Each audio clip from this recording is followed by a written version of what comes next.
স্বাগত খেলা যুগে আপনাদের সাথে আছি পার্থ বণিক।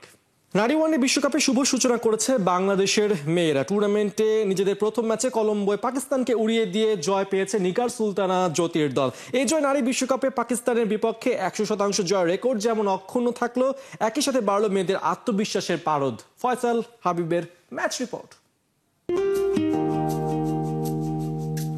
সর্বোচ্চ চেষ্টা করেও বল আটকাতে পারেননি পাকিস্তান ব্যাটার সিদ্রা আমিন। প্রায় এক হাত সমপরিমাণ সুইং করে বোল্ড হওয়ার এই ঘটনা যদি হয় আর্ট, সেই আর্টের আর্টিস্ট আমাদের পেস সেন্সেশন মারুফা আক্তার। এবারের বিশ্বকাপে বাংলাদেশের প্রথম ম্যাচ ছিল পাকিস্তানের বিপক্ষে কলম্বোতে। টস হেরে আগে বোলিং করতে হয়েছিল টাইগ্রেসদের, কিন্তু নিয়তিকেই সৌভাগ্য বানিয়েছে বাংলাদেশের মেয়েরা। প্রথম ওভারেই মারুফা হেনেছেন জোড়া আঘাত, বাঁধিয়ে রাখার মতো দুইটা ডেলিভারিতে গোল্ডেন ডাক উপহার দিয়েছেন দুই পাকিস্তানি ব্যাটারকে, যাদের একজন ছিলেন সবশেষ 3 ওয়ানডেতে 2 সেঞ্চুরি আর 1 50 করা সিদ্রা আমিন। দিনের শুরুতে মারুফা যে স্ট্যান্ডার্ড সেট করে গেছেন সেটাই চলমান রেখেছে অন্য বোলাররা। ঠিক পাওয়ার প্লের পরপরই 2 ওভারে দুজনকে আউট করেন বাঁহাতি স্পিনার নাহিদা আক্তার। এরপর থেকেই নিয়মিত উইকেট হারাতে থাকে পাকিস্তান। একসময় 100 রানে 7 উইকেটে পরিণত হয় ফাতিমা সানার দল। সেখান থেকে বাকি কাজ করেন টাইগ্রেস স্পিনার স্বর্ণা আক্তার। মাত্র 5 রানেই 3 উইকেট নেন স্বর্ণা। বাংলাদেশের জন্য টার্গেট দাঁড়ায় 130 রানের। ছোট্ট টার্গেটে খেলতে নেমে শুরুটা ভালো হয়নি টাইগ্রেসদের। 17টা বল খেলে মাত্র 2 রানে আউট হন অভিজ্ঞ ওপেনার ফারজানা হক। নম্বর 3-এ খেলতে এসে শারমিনও রান তুলতে ভুগেছেন, কিন্তু রান না পেলেও উইকেট ধরে রেখেছিলেন এই ব্যাটার। পাওয়ার প্লের পর 30 বলে 10 রান করে আউট হন শারমিন সুপ্তা। দলের রান তখন 35। বিপদ আর বাড়তে দেননি ক্যাপ্টেন নিগার সুলতানা জ্যোতি। অভিষিক্ত ওপেনার রুবাইয়া হায়দার ঝিলিকের সাথে জুটি গড়াতে মন দেন জ্যোতি। এই জুটি রান তোলার গতিও বাড়ায়। ঝিলিক জ্যোতি 62 রান অবিচ্ছিন্ন থাকার পর আউট হন ক্যাপ্টেন। 5-4-এ করেন 23 রান। ততক্ষণে অবশ্য বাংলাদেশ জেতার পথে। জ্যোতি ফেরার পর 50 করেন ঝিলিক। অভিষেকে 50 করা তৃতীয় বাংলাদেশি ক্রিকেটার হন এই টাইগ্রেস। সোভানা মোস্তারিকে নিয়ে বাকি পথটাও পাড়ি দেন ঝিলিক, যেখানে দ্রুত 24 রান তুলে নেতৃত্বে ছিলেন মোস্তারি। কলম্বোতে বাংলাদেশ জিতেছে 7 উইকেটে। বিশ্বকাপে প্রথম ম্যাচেই জিতে পয়েন্ট টেবিলে 2-এ এখন বাংলাদেশ, কিন্তু এই পজিশন ধরে রাখা একদমই সহজ কাজ হবে না। প্রায় অসম্ভব সেই কাজকে লক্ষ্য করে পথ চলায় বাংলাদেশের পরের প্রতিপক্ষ ইংল্যান্ড। ম্যাচ হবে 7 অক্টোবর গুয়াহাটিতে। ফয়সাল হাবিব, 71। ক্রিকেট বোর্ডে নির্বাচন কেন্দ্র করে জল ঘোলা হচ্ছে বেশ। নির্বাচন পিছিয়ে দেওয়ার কিংবা অ্যাডহক কমিটি আনার প্রস্তাবনা ক্রীড়া উপদেষ্টাকে দিয়েছেন মনোনয়ন প্রার্থিতা প্রত্যাহার করা বেশ কজন সংগঠক। ইন্দিরা রোড ক্রীড়া চক্রের কাউন্সিলর রফিকুল ইসলাম বাবু বলছেন, নির্বাচন প্রক্রিয়ায় স্বচ্ছতা আসলেই উন্নত হবে দেশের ক্রিকেট। সাইফুল রূপকের রিপোর্ট।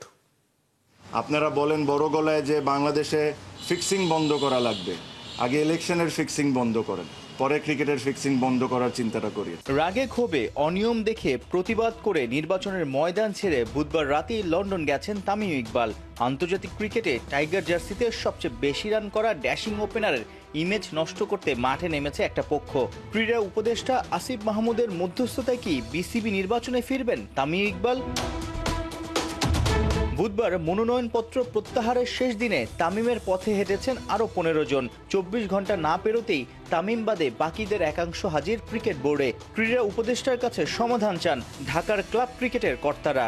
এখন যে এক্সিস্টিং বোর্ড আছে, সেই বোর্ডটা কিন্তু ইচ্ছা করলে একটা রুলস রেগুলেশনে যেটা আছে সেটা কিন্তু এটার মেয়াদ কিন্তু বাড়িয়ে দিয়ে কিন্তু অনেকটা সমাধান করা যেতে পারে। আরেকটি পথ আছে যে রিশিডিউল করলে এখানে যারা যোগ্য সংগঠক আছে, যারা মানে বিভিন্ন কারণে বাদ পড়েছেন বা তারা মানে তাদের কাউন্সিলরশিপ বাতিল হয়েছে, তারা কিন্তু আবার এখানে আসতে পারে। কাউন্সিলরশিপ বা এখানে ভোটে নির্বাচন করার জন্য তারা নমিনেশন পেপার সাবমিট করার একটি সুযোগ আছে।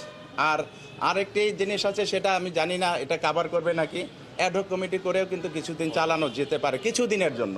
সেটা এই সাম্প্রতিক এই সংকটগুলি উত্তরণের জন্য ক্রিকেটের সাথে আমরা কিন্তু এটা করতে পারি। এই দাবিগুলি আমরা আমাদের অভিভাবক যে এখন বর্তমানে মাননীয় ক্রীড়া উপদেষ্টা, ওনার কাছে আমরা আপনাদের মাধ্যমে জানাতে চাই, অনুরোধ করব আমাদের মাননীয় উপদেষ্টা এবং আমাদের বর্তমান যে বোর্ড আছে তারা এটাকে আমলে নেবেন এবং এটা যেন দুনিয়ার কাছে আমরা ছোট না হই।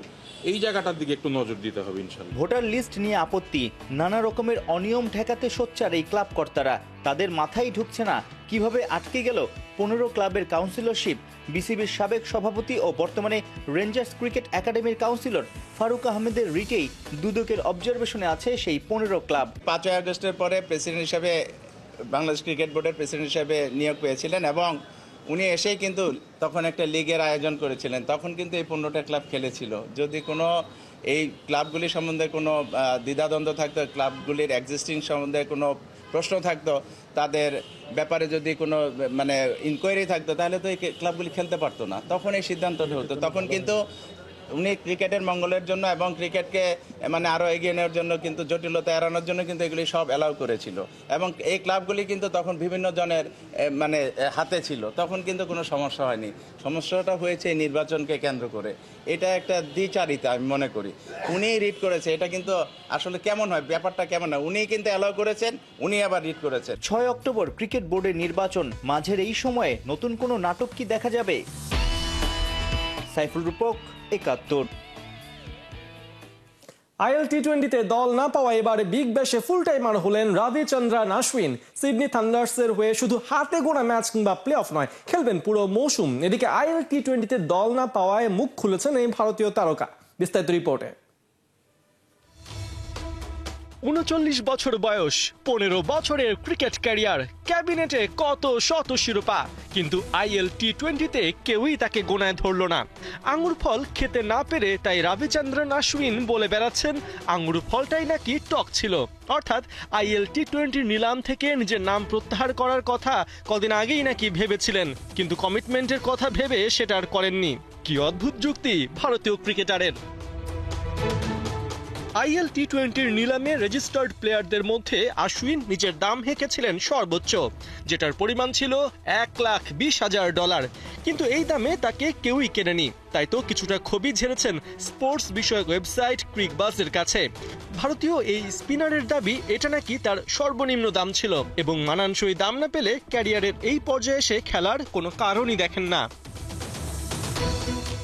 এদিকে আইএল টি20তে দল না পেয়ে বিগ ব্যাশে পুরো মৌসুম খেলার সিদ্ধান্ত নিয়েছেন অশ্বিন। প্রথম দিকে সিডনি থান্ডার্সের হয়ে লিগ পর্বের কিছু ম্যাচ আর প্লে অফ খেলার কথা ছিল তার, কিন্তু আইএল টি20 নিলামে দল না পাওয়ায় এবার পুরো মৌসুমের জন্য চুক্তি করেছেন সিডনি থান্ডার্সের সাথে। অশ্বিন জানিয়েছেন যেহেতু মৌখিকভাবে আইএল টি20 সাথে সে কমিটেড ছিল, তাই থান্ডার আর বিগ ব্যাশ তাকে ছাড় দিতে রাজি হয়েছিল। তবে এর জন্য আইএল টি20তে দাম হওয়া উচিত ছিল জুৎসই। বিগ ব্যাশে ট্রেভর বেইলিসের কোচিংয়ে গেল মৌসুমে তৃতীয় হয়েছিল সিডনি থান্ডার্স। এবারের আসর মাঠে গড়াবে 14 ডিসেম্বর, চলবে 25 জানুয়ারি পর্যন্ত। পার্থ বণিক, 71।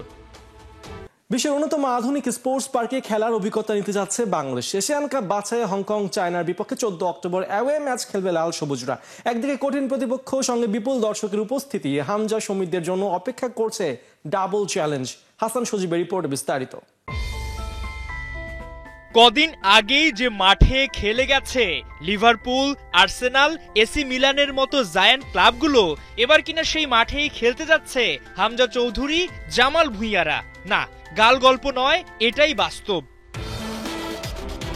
কাইতাক স্পোর্টস পার্ক, হংকং চায়নার মেগা স্পোর্টস প্রজেক্ট। কাউলুন শহরে 3.8 বিলিয়ন মার্কিন ডলার বা 450 কোটি টাকায় 28 হেক্টর জমির উপর দাঁড়িয়ে স্পোর্টস পার্কটি, যেখানে রয়েছে 50,000 দর্শক ধারণ ক্ষমতার বিশাল কাইতাক স্টেডিয়াম, 10,000 সিটের কাইতাক ইউথ গ্রাউন্ড, 5,000 দর্শক ধারণ ক্ষমতার পাবলিক স্পোর্টস গ্রাউন্ড এবং বিশাল এক শপিং মল।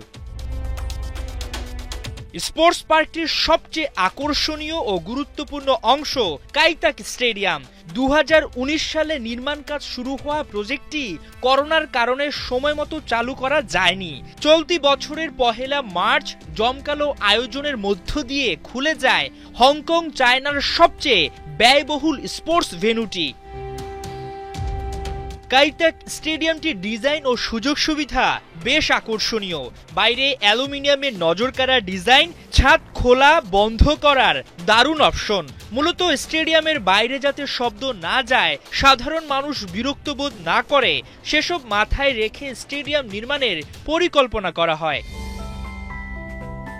স্টেডিয়ামটিতে যাতায়াতের জন্য রয়েছে বেশ কিছু সুবিধা, মেট্রো রেল, বাস এবং ফেরি। এছাড়া বিশাল পার্কটির টিকিট বিক্রি, বুকিংয়ে দর্শকদের ঝক্কি ঝামেলা কমাতে আছে দারুণ একটা ওয়েবসাইটও, যেখানে এখন লাইভ 14 অক্টোবর এশিয়ান কাপ বাছাইয়ে অ্যাওয়ে ম্যাচে হংকং চায়না বনাম বাংলাদেশ খেলার টিকিট সর্বনিম্ন 1250 থেকে 3200 টাকায় বিক্রি হচ্ছে প্রতিটি টিকিট। আধুনিক এই স্টেডিয়ামটির ইতিহাসে দ্বিতীয় ইন্টারন্যাশনাল ম্যাচ খেলতে যাচ্ছে লাল সবুজরা। এর আগে প্রথম অফিসিয়াল ম্যাচে হংকং চায়না খেলেছিল ভারতের বিপক্ষে, যেখানে দর্শক উপস্থিতি ছিল 42,570 জন। বাংলাদেশের বেলায় কি অতীত সেই রেকর্ড ভাঙবে? অবশ্য হামজা জামালদের ভাঙতে হবে আরো বড় একটা রেকর্ড, কেননা ইন্টারন্যাশনাল ম্যাচ ছাড়াও এখানে ইপিএল এর প্রি সিজন ফ্রেন্ডলি ও হংকং চায়না ফুটবল ফেস্টিভ্যালের ম্যাচও হয়েছে। এখন পর্যন্ত আর্সেনাল টটেনহ্যাম হটস্পার ম্যাচে সবচেয়ে বেশি দর্শকের উপস্থিতি 49,975 জন রেকর্ড আছে। তবে কেবল ফুটবলই নয়, কাইতাক স্টেডিয়ামে কনসার্টেরও আয়োজন হয়ে থাকে। এখন পর্যন্ত একসাথে বসে কনসার্ট উপভোগ করেছেন সর্বোচ্চ 1,83,980 জন মানুষ।